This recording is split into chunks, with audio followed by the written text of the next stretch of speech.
students, today in computer we start lesson 4 working with paint। जो computer के अंदर बच्चा जो पेंट ऑप्शन होता है, आज अपन उसके अंदर वर्किंग कैसे करते हैं उस चीज़ के बारे में अपन इस लेसन में पढ़ेंगे। तो इस लेसन को स्टार्ट करने से पहले पेंट अपन को करना आता है, लेकिन पेंट के अंदर जो ऑप्शंस होते हैं, जो टूल्स होती हैं, उनको कैसे सेलेक्ट करते हैं और उन्हें क्या बोलते हैं, इस लेसन के अंदर अपन उन्हीं चीज़ों के बारे में पढ़ेंगे। जैसे अपना फर्स्ट पॉइंट इसमें दिया है द रिबन। रिबन जो ऑप्शन होता है वो अपन सबको पता है बेटा कि जैसे ही अपन पेन ओपन करते हैं तो जो टैब जो टाइटल बार के ऊपर जो रेड लाइन आती है, जिसके अंदर क्या होते हैं, जिसके अंदर टैब्स होती हैं और ऊपर जो रेड लाइन होती है उसको अपन रिबन बोलते हैं।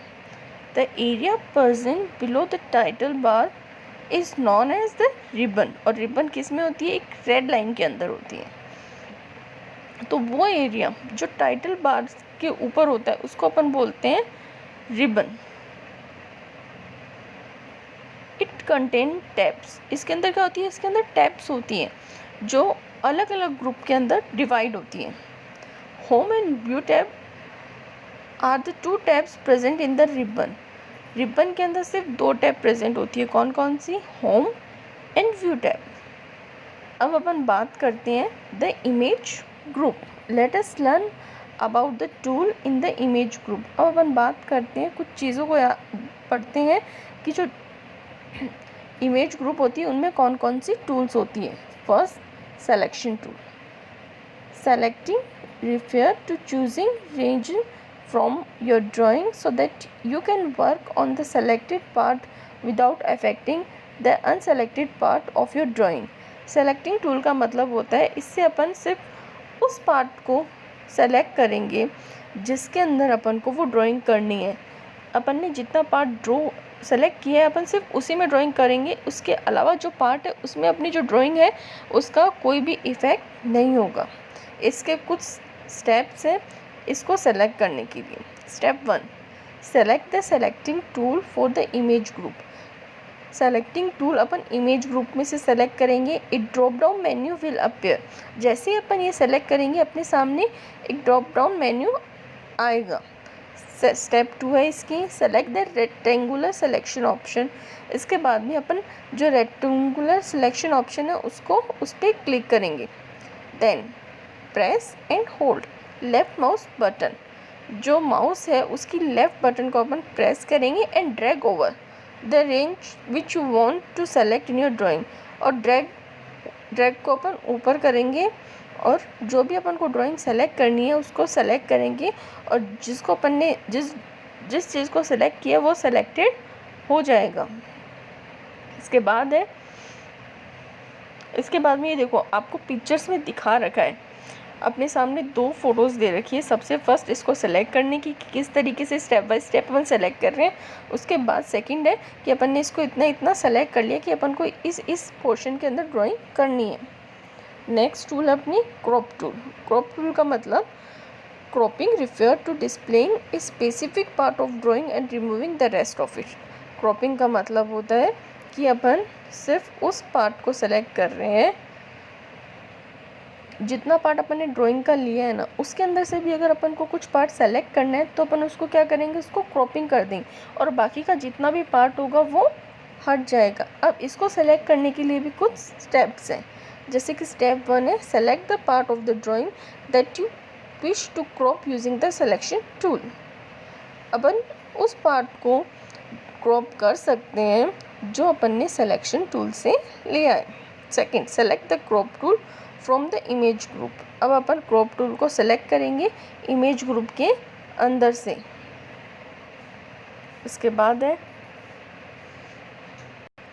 इसके बाद अपने सामने ये दो ड्राइंग बना के दे रखी है। फर्स्ट ड्राइंग के अंदर अपन ने क्या किया है, फर्स्ट ड्राइंग के अंदर ड्राइंग है और सेकंड के अंदर अपन ने इसी ड्राइंग को क्रॉप कर दिया। नेक्स्ट है रीसाइज टूल। अब इस ड्राइंग को अपन को क्या करना है, रीसाइज करना है।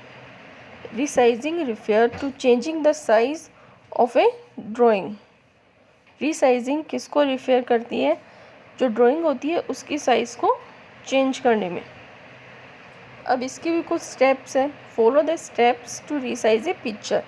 अपनी फर्स्ट स्टेप है इसको रीसाइज करने के लिए, select the picture to using selection tool. अब इस टूल को भी अपन कहाँ से लेंगे?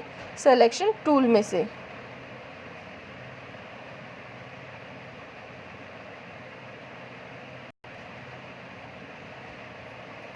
स्टेप सेकंड है सेलेक्ट द रीसाइज टूल। फिर अपन क्या करेंगे? रीसाइज टूल को सेलेक्ट करेंगे इमेज ग्रुप के अंदर से, और जो रीसाइज और स्क्रू डायलॉग बॉक्स है उसको ओपन करेंगे।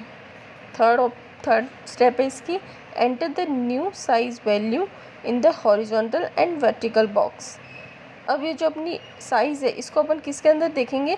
हॉरिजॉन्टल और वर्टिकल।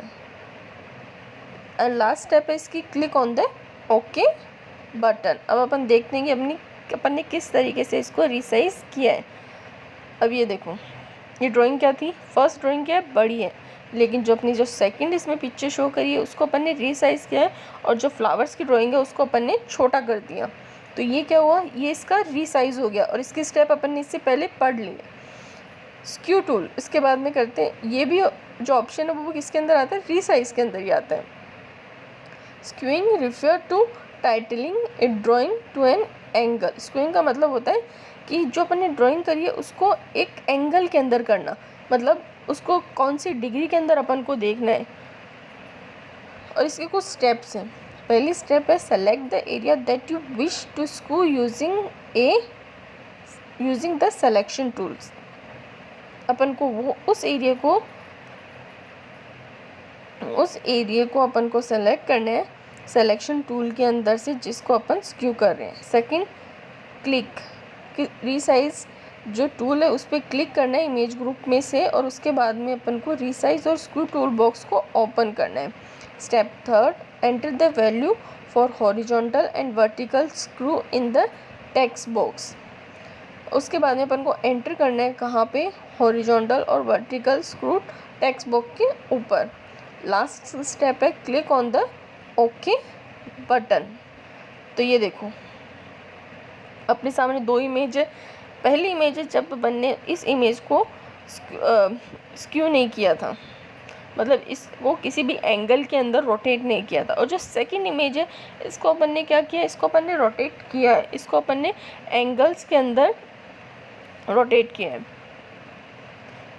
इसमें देखो नीचे लिख भी रखा है you can skew an image from 0 degree to 89 degree. अपन जो इमेज है उसको 0 टू 89 डिग्री तक स्क्रू कर सकते हैं। इसके बाद में अपना पॉइंट है रोटेट और फ्लिप टूल। रोटेट करना मतलब ऊपर नीचे करना, और फ्लिप मतलब जैसे मिरर इमेज होती है ना, इधर से उधर करना, सेम वैसे ही होता है फ्लिप करना। You can easily rotate and flip A drawing tool using the rotate tool on the image group. Upon easily किसी भी इमेज को रोटेट कर सकते हैं, फ्लिप कर सकते हैं ड्राइंग के अंदर, वो भी किसके अंदर से? रोटेट टूल के अंदर से। इमेज ग्रुप में आता है ये ऑप्शन रोटेट टूल का। अब इसके कुछ स्टेप्स हैं इमेज को रोटेट करने के लिए और फाइल को रोटेट करने के लिए।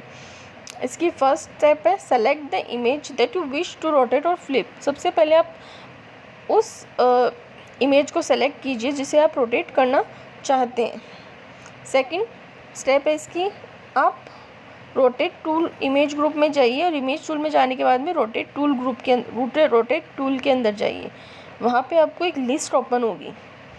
जैसे ही लिस्ट ओपन होती है तो आपकी थर्ड स्टेप स्टार्ट हो जाती है, चूज़ द डिज़ायर्ड ऑप्शन। अब आपको इसमें से आप कोई भी ऑप्शन को चूज़ कर सकते हो। जैसे अगर आप फ्लिप हॉरिजॉन्टल करते हो तो इसका मतलब होता है this option give you the mirror image. ये आपको क्या देगी?